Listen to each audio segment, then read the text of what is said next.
शुरू करने से पहले मैं बताना चाहूँगा कि मैं आज किसी प्रतियोगिता को जीतने के लिए उपस्थित नहीं हूँ। ये विषय मेरी नैतिक जिम्मेदारियों का मुझे एहसास है, इसलिए मैं यहाँ पर हूँ।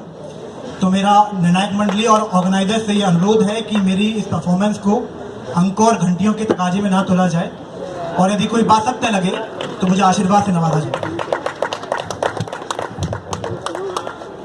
छोड़ो मेहंदी खड़क संभालो, छोड़ो मेहंदी खड़क संभालो, खुद ही अपना चीर बचा लो। द्यूत बिछाए बैठे शकुनी, मस्तक सब बिक जाएंगे। सुनो द्रौपदी वस्त्र संभालो, अब गोविंद न आएंगे। अरे कब तक आस लगाओगी तुम बिके हुए अखबारों से, कब तक आस लगाओगी बिके हुए अखबारों से। अरे कैसी रक्षा मांग रही हो दुशासन दरबारों से। अरे स्वयं जो लज्जाहीन पड़े हैं वो क्या लाज बचाएंगे। सुनो द्रौपदी वस्त्र संभालो, अब गोविंद न आएंगे। आदरणीय अध्यक्ष महोदय जी तो चाहता था महिला सशक्तिकरण के प्रतीक इंदिरा गांधी, इंदिरा नूई, सुषमा स्वराज की बात करता।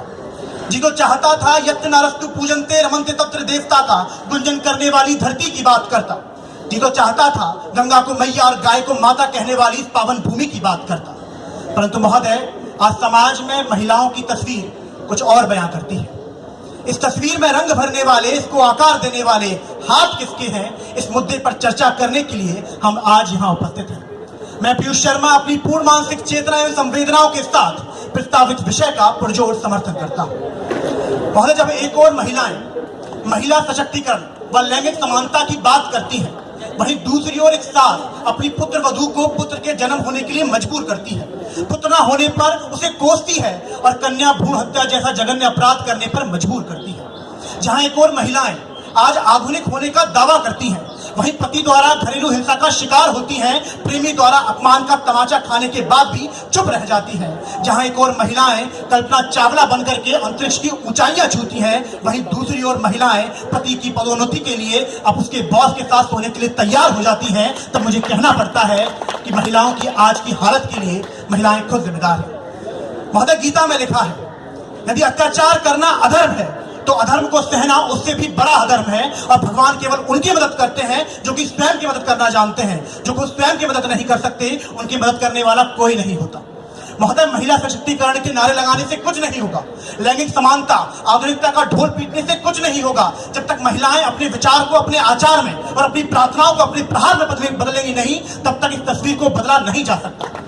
महोदय क्यों हमारी बेटियां गली नुक्कड़ में छेड़ने वाले आवाराओं की अश्लील कथनों पर चुप रह जाती हैं?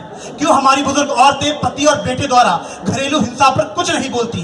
क्यों कामकाजी महिलाएं शारीरिक सुंदरता के आधार पर पदोन्नति के खिलाफ आवाज नहीं उठाती? महोदय क्यों नहीं है भारत की महिलाएं मणिकर्णिका जैसी, जो कि अपने राज्य व अधिकारों की रक्षा के लिए शस्त्र उठाती हैं, जैसे हम महारानी लक्ष्मीबाई के नाम से जानते हैं? क्यों नहीं है हमारी महिलाएं पद्मावती जैसी, जो कि अपनी सूझबूझ और पराक्रम से अपने पति की रक्षा करती हैं? वो क्यों नहीं लड़ती समाज से? वो क्यों नहीं लड़ते अपने भाई से, अपने पति से, अपने पिता से, जो कि खानदान की संपूर्ण इज्जत को उनकी योनियों में रखते हैं और बलात्कार के बाद अपनी हीन भावना के साथ बार बार उन्हें वो घिनौने पल याद दिलाते रहते हैं? महोदय महिलाएं अपनी हालत के लिए खुद जिम्मेदार हैं। इस विषय पर चर्चा के मैं क्या करूंगा, इसकी कसौटी पर मैं क्या खरा उतरूंगा? यदि आपको इस मुद्दे पर चर्चा करनी थी तो आप एक दावतनामा पटना की निर्मला को भेज देते, जो कि 2 साल तक पति द्वारा बेटी के बलात्कार पर चुप रही। आप एक दावतनामा कोलंबिया की जाफ्ता मोरेनो को भेज देते, जो कि अपनी 12 बेटियों को वेश्यावृत्ति की दलदल में धकेल देती है। आप एक दावतनामा फर्रुखाबाद की गोमती देवी को भेज देते, जो कि दहेज प्रथा के चलते अपनी बहू को जिंदा जला देती है। आप एक दावतनामा लाखों मुस्लिम महिलाओं को भेज देते, जो कि सैकड़ों वर्षों से 3 तलाक प्रथा के चलते अपनी गरिमा, अपने अधिकारों का गला घोट रही है। महोदय समुदाय में जिस समाज ने अपने अधिकारों व गरिमा के खिलाफ आवाज नहीं उठाई, इतिहास गवाह है उस समुदाय की पटकथा अपमान की शाही से लिखी जाती है। अतः गुनहगार कोई और नहीं, कसूरवार कोई और नहीं, वे महिलाएं हैं जो ममता दे तो गाय माता और गंगा मैया बन सकती हैं, और शस्त्र उठा ले तो काली मां बन सकती हैं। कि असूलों पर जो आंच आए तो टकराना जरूरी है, असूलों पर जो आंच आए तो टकराना जरूरी है। अगर जिंदा हो तुम तो जिंदा नजर आना जरूरी है। धन्यवाद।